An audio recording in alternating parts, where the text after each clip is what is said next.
자, 이번에는 교통사고 예방에 대해서 생각해보는 시간입니다. 함께해요 착한 운전. 오늘은 충남경찰청 구재우 교통안전계장과 함께합니다. 계장님 안녕하세요. 네, 안녕하세요. 자, 오늘은 보행 중 교통사고에 대해서 이야기를 해볼 텐데 이 충남 지역의 보행 중 교통사고 사망자 얼마나 발생을 하고 있나요? 네. 우선 최근 3년 보행 중 교통사망자 수를 보면 21년은 74명, 22년은 76명, 작년도는 65명으로 총 215명이나 사망하였고, 특히 올해 보행 중 교통사망자 수는 5월 26일 기준으로 26명 발생하였으면 이는 전년 동기간 대비해서 37% 증가한 그런 수치입니다. 네. 그리고 최근 3년간 발생한 보행 중 교통 사망자 통계를 보면 연령별로는 65세 이상 고령 사망자가 140명으로 전체의 65%를 차지하고 있고 1위 수치는 충남 노인 인구 비율은 약 20% 정도인 것에 비해서 보행 중 사망한 노인분들이 65%라는 것은 상당히 높은 그런 비율을 보여주고 있습니다. 그렇네요. 또한 시간대별로는 퇴근 시간대인 6시에서 8시 사이에 발생한 보행 중 사망자가 44명으로 20%나 차지하고 시군별로는 천안 서북 27명, 천안 동남 23명, 서산 22명, 아산 21명 순으로 비교적 인구 및 통행량이 많은 도심권에서 많은 보행 사망자가 발생하였습니다. 네, 우리 어르신분들 더욱더 조심을 하셔야겠다라는 생각이 듭니다. 그렇다면 최근에도 충남에서 보행 중 교통사고로 사망한 사례가 있을까요? 네. 지난 5월 1일 저녁 예산에서 횡단보도를 건너는 노 부부를 운전자가 미처 발견하지 못하고 충격해서 남편분이 사망하는 그런 안타까운 사고가 있었습니다. 네. 앞서 말한 사고를 보면 보행자가 검정색 계열의 상의를 입고 걸어가던 중에 사고를 당한 것인데 저녁에 어두운 계열의 옷을 입고 외출하면 주변의 차량 운전자가 잘 식별하지 못할 수 있으니 도민들께서는 저녁에 걸어서 외출할 때는 밝은 옷을 입고 다니는 습관이 중요합니다. 네. 또한 그 운전자들은 항상 운전에 집중해서 서행으로 운전하는 습관이 가장 중요합니다. 그렇습니다. 야광되는 옷이 있으면 더 좋겠고 그런 조끼 같은 것도 착용을 하신다거나 그것도 안 된다면 정말 하얀색 계열, 밝은색 계열을 입으면 운전자들은 좀 더 잘 볼 수가 있습니다.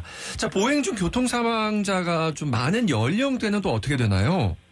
좀 전에도 말씀을 드렸는데 65세 이상 노인이 15명으로 올해 발생한 그 보행 사망자 전체의 60%를 차지하고 있습니다. 네. 아무래도 이제 나이가 들면 시력, 청력 등 신체 능력이 저하되기 때문에 차량 속도를 제대로 감지하지 못하고 또 운동 능력이나 반사 능력 또한 둔화되기 때문에 위험 상황에 노출됐을 때 적절한 대처를 하지 못할 가능성이 높습니다. 네. 그래서 당연히 모든 연령대의 도민들이 보행 중에 교통사고를 조심해야겠지만 특히 이 고령 보행자인 경우에는 항상 주변에 차량이 오는지 좌우를 잘 살피시면서 걷는 것이 중요하겠습니다. 그렇습니다. 근데 가끔 동영상 사이트에 가보면 무단 횡단하다가 이렇게 좀 사고 나는 거 볼 때는 정말 가슴이 너무나 놀라기도 하고 운전자도 그렇거든요. 어떻게 무단 횡단으로 인한 보행 중 교통 사망자도 많이 발생을 하고 있나요? 예. 최근 3년 보행 교통 사망자 중에 무단 횡단으로 인한 사망자가 70명인데 이것이 전체의 한 3분의 1 정도 됩니다. 네. 그리고 이 무단 횡단 사망자가 발생한 시간대를 보면 출퇴근 시간인데 주로 오전 6시에서 10시, 오후 4시에서 8시 사이에 발생한 것이 약 60% 정도 차지하고 있습니다. 네.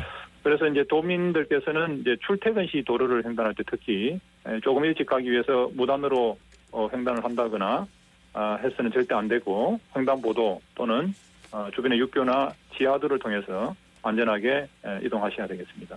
그렇습니다. 자, 그러면 이런 보행 중 교통사고를 예방하기 위해서 우리가 또 어떤 점을 주의해야 할까요? 예, 두 가지로 나눠서 살펴보겠습니다. 먼저 보행자 측면에서 살펴볼 때 가장 중요한 보행자 교통안전 기본 3원칙이 있는데요. 네. 서다, 보다, 걷다입니다. 풀어서 설명하자면 이제 첫 번째 길을 건널 때는 우선 서서 교통 상황을 확인하고 두 번째는 좌우측을 보고 차가 완전히 선 것을 확인한 다음에 세 번째로 그 모든 안전이 확보된 다음에 걸어가시라 하는 것입니다. 네.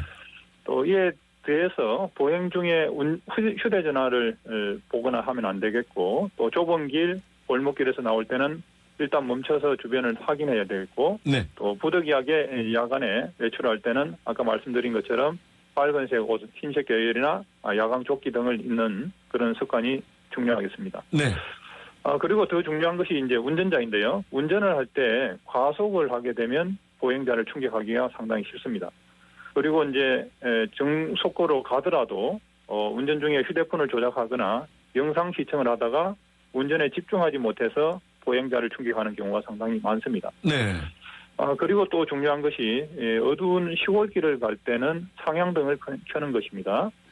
하향등을 켜게 되면 검은색 옷을 입은 보행자가 겨우 29m 정도 앞에서 밖에 식별이 안 되는데 그러면 우리가 인지 반응 시간이나 이런 거 계산했을 때 시속 40km 정도로 가도 사고를 피하기가 상당히 어렵습니다. 하향등을 켰을 경우에. 네. 그래서 운전자분들은 반드시 가로등 없는 시골길에서 상향등을 켜시고 가급적 서행 운전하시기를 당부드리겠습니다. 알겠습니다. 자, 그러면 경찰에서는 보행자 교통사고를 예방하기 위해 또 어떤 노력을 하고 계실까요? 네, 저희들이 여러 가지를 하고 있는데 특히 올해 이제 연초부터 이 보행사고 또 음주사고도 많고 또 바퀴차 사고도 많기 때문에 이러한 교통법규 위반에 대해서는 이제 우리가 무관용 원칙으로 단속을 하고 있습니다. 네. 그래서 올해 5월 한 달 동안에만 보행자 무단횡단 단속 건수가 전년 대비 17배 증가했습니다. 이 과거에는 저희들이 계도 위주로 많이 했지만 사고가 많이 증가하기 때문에 그 불가피하게 단속으로 전환해서 질서를 좀 지키도록 하고 있고 네. 또 도심뿐만 아니라 시골 지역에서도 무단횡단을 강력하게 단속해서 보행자 교통안전 경각심을 제고하고 있습니다. 그리고 이제 보행자 안전 수칙이 담긴 리플릿이라든지 그다음에 SNS를 통한 카드 뉴스를 게시하고 있고 또 언론 보도 자료를 통해서 홍보 활동도 병행하고 있습니다. 또한 이제 시골 지역 그 보행자들의 이제 사고도 많기 때문에 이를 막기 위해서 한국교통안전공단과 함께 지금 이 방송을 들으시는 대전교통방송에 상향등 켜기 캠페인 문구를 하루 2번씩 오전 9시 33분, 오후 6시 33분에 송출해서 이제 경각심을 제고하고 있습니다. 네, 우리 청자분들은 아마 다들 아실 거예요. 자, 엑스포로에 사고 났는데요. 전민사거리에서 원촌 삼거리 방향으로 전민사거리 150m 지난 지점 1, 2차로에 걸쳐 화물차와 승합차 추돌사고 났고 사고 처리하고 있습니다. 이 때문에 뒤로 지체했다는 점도 참고하십시오. 이성교통신원의 제보였습니다. 자, 이제 마지막으로 보행자 교통사고 예방을 위해 어떤 노력이 필요할까요? 네, 두 가지만 핵심적으로 이제 말씀드리면 절대로 이제 보행자분들은 무단횡단을 하지 마시라는 것입니다. 네. 첫 번째는 무단횡단. 두 번째 운전자 측면에서는 항시 서행 운전하시라는 것입니다. 그 두 가지를 꼭 강조드리고 싶습니다. 네, 무단횡단하지 마라. 서행 운전하라. 이것만큼 중요한 말은 또 없겠죠. 자, 오늘은 여기까지 함께하겠습니다. 지금까지 충남경찰청 교통과 구세우 교통안전계장과 얘기 나눴습니다. 고맙습니다. 네, 감사합니다.